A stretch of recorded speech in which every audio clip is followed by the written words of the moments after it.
Hello and welcome to another update video about the DXY. So on the dollar index here, we continue to track our downside scenario here, in which we see the move down that happened between September and February as an A wave. It's a 5-wave move though, so I can count it as an A wave. The move up here was a B wave, and we should come down in a C wave next. That's the main expectation. There is another interpretation where I can say that the move down was actually a wave 1 and the move up here as a wave 2, and we come down in the third wave. Then there should be a 4 and a 5. So actually quite a bearish interpretation. However, this is based on the overall chart context less likely. In addition to that, it would mean that what happens here would be a wave 2 correction, and it is a so-called flat structure. Flat structures don't happen that often in a wave 2. They do happen, so I cannot rule it out, but also it's more of an academic question right now. It doesn't really matter from a practical standpoint, because in both of these scenarios we are currently observing and watching if some kind of a lasting top is in place. So the idea is that, yeah, it could have topped here in this B wave of the flat structure, and we might come down in the C wave next. Now, this will only get really confirmed further if it has to be next week. Next week, we see a break below the $105.50 level, which is the wave 1 low. It would be, in this scenario, the wave 1 of the wave 1.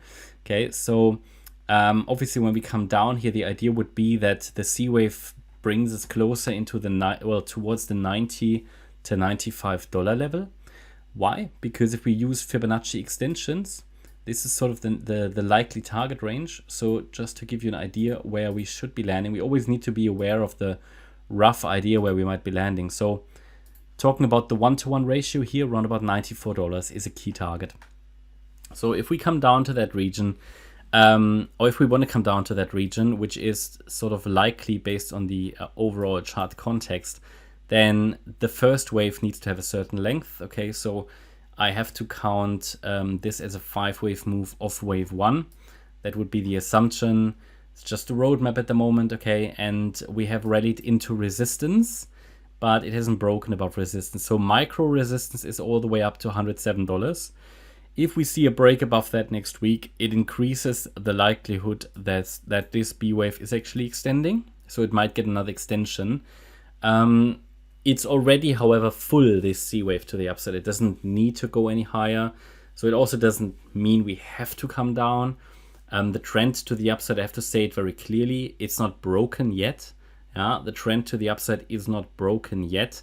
We haven't broken below a previous swing low. Well, we have this one, yeah, but I have those red lines here on the chart for a reason, because they are really the relevant levels to me.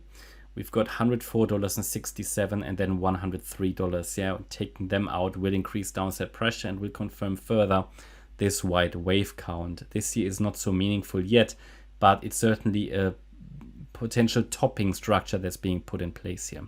So if next week we break below the wave 1 low, that would confirm it further. We should then come down in wave 3 of 1, 4, 5 of 1. As soon as we have this 5-wave move complete, the wave 2 here, circle wave 2 as an ABC structure, would rally into resistance most likely, and we will add a resistance or pivot point, area for wave 2, circle wave 2 onto the chart, that you might want to use for a short trade. How you use these, that's essentially up to you, but it's we're far away from that. So yeah, that's at the moment what I'm watching here with regards to the DXY. If we go to the 1-hour chart, this move down is also a bit of a problem. Doesn't make it very clear, because yes, you can count it as wave 1, as a 5-wave move, as a leading diagonal, a descending wedge pattern which did break to the upside. Yeah, but it's just not, and this looks a bit like a 5-wave move up, to be honest. So it's going to be very interesting next week. For me, it's not clear yet that we have topped.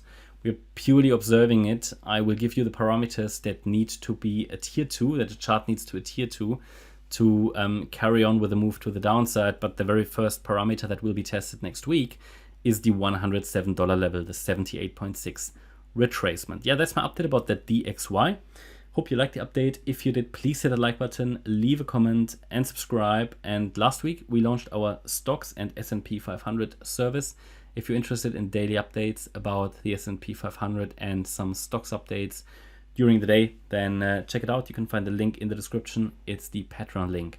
Thanks a lot for watching. Bye-bye.